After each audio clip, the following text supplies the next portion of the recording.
the origins and insertions of the muscles of the elbow area-ish.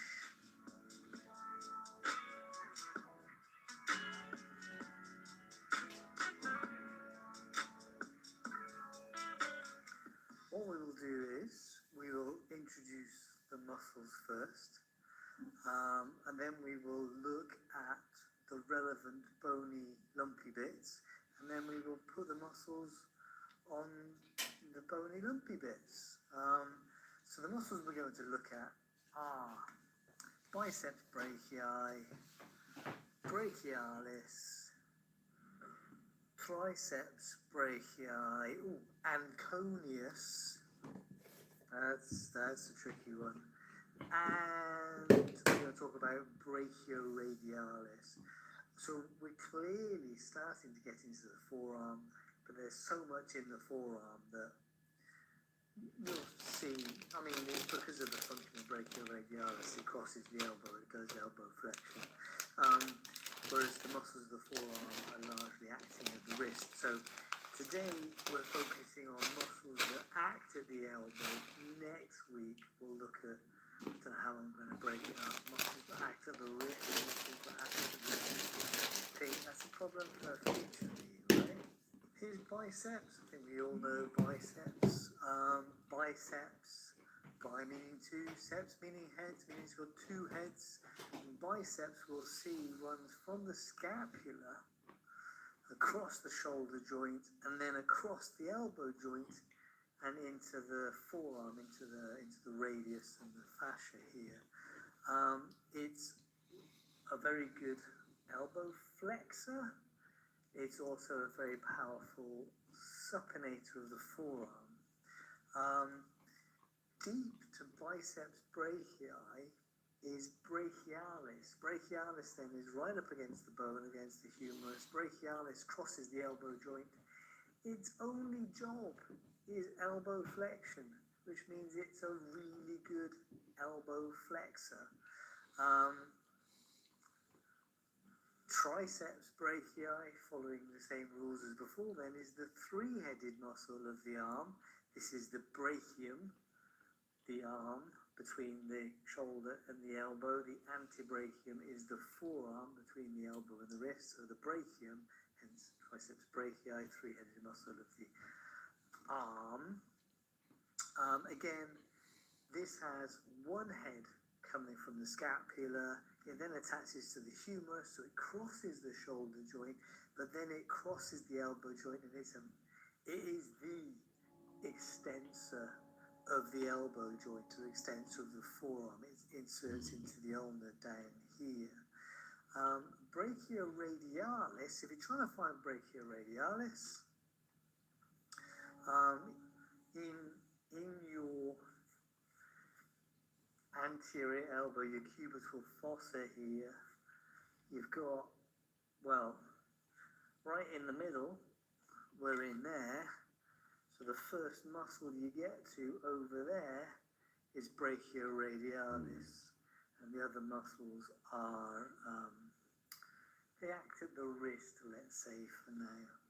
So brachioradialis, and you can see that brachioradialis is running from the humerus across into the forearm, but it does not get as far as the wrist, which is why I'm including it in this batch today.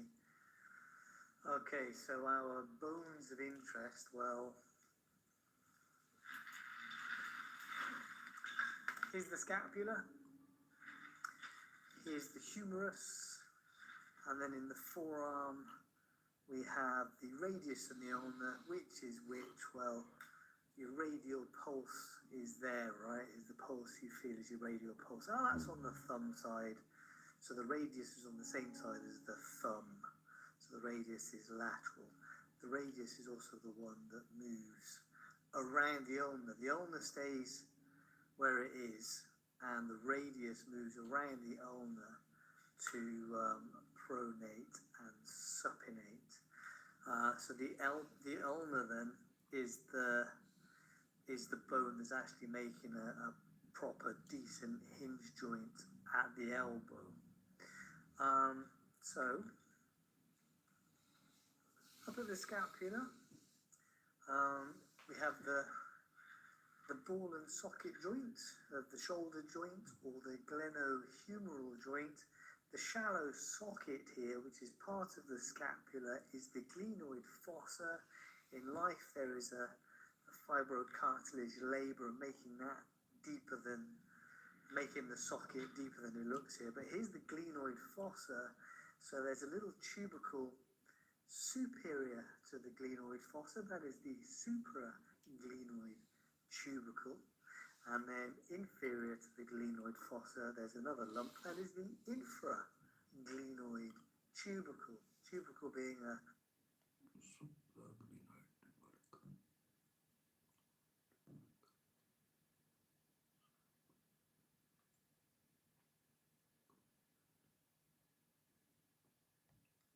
popular word for a lump on a bone. And then here, this bit here, so here's the clavicle, look. But this stichiated bit anteriorly, this is part of the scapula. This is the coracoid process of the scapula. Looks a bit like a beak poking forward. You can palpate this if you have a poke around here. So the coracoid process, I think those are the bits of the scapula that we need. And then the humerus has to articulate with both the ulna and the radius. And a condyle is another word for a knuckle. A knuckle is a joint surface, right? So we've got two knuckles down here. They do actually have names, the trochlea and the capitulum. But these are the condyles here, these articulating surfaces, which means these stichiated bits of bone here are the epicondyles. They are upon the condyles, right? So these are the knuckles, the condyles.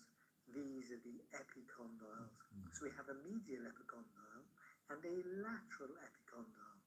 The medial epicondyle is famous because when you bang it, you compress the ulnar nerve, you get tingles running up your little finger, and you have banged your funny bone, humerus. Can you see this shape that's coming up here? So if that's your epicondyle, and there's a very ridgy shape, proximal, coming up from that epicondyle. So this would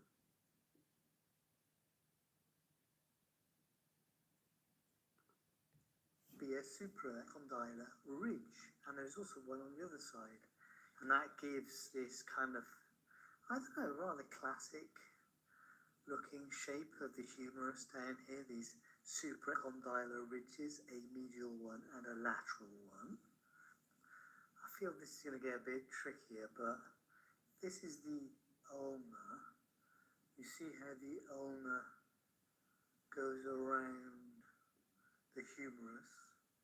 So this is the trochlea knot made by the ulna making that shape. And then, so that's very much the hinge joint, right? Can you see this sticky uppy bit? This sticky uppy bit anterior to the trochlea notch. When you flex your elbow, I mean, that's what limits how far you can flex your elbow. That notch goes into that little sockety bit and bam, your bones can't go any further. That is a coronoid process. On the other side, so that trochlea notch comes around, this lump back here, that's the olecranon. That's your sticky, bony bit of your elbow, your olecranon. So olecranon, coronoid process, and then just anterior to the coronoid process of the ulna, there's a little bit of a ridgy, lumpy bit, the tuberosity of the ulna. And next to it, on the radius, there's also a tuberosity, the radial tuberosity. By the way, this end of the radius is the head of the radius. This end of the radius is called the distal radius. kind of important because commonly fractured over here. So if you say somebody's fractured their radius, you say distal radius to get the right bit, and then there would be at the wrist.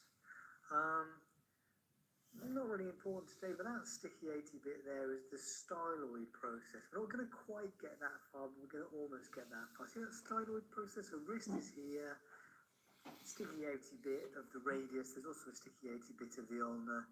Styloid process, and you can palpate this in your own transfer pocket like I did the other week. The short head of biceps attaches to the coracoid process of the scapula. The long head of biceps runs through the bicipital groove of the humerus over the top of the glenohumeral joint and attaches to the supraglenoid tubercle.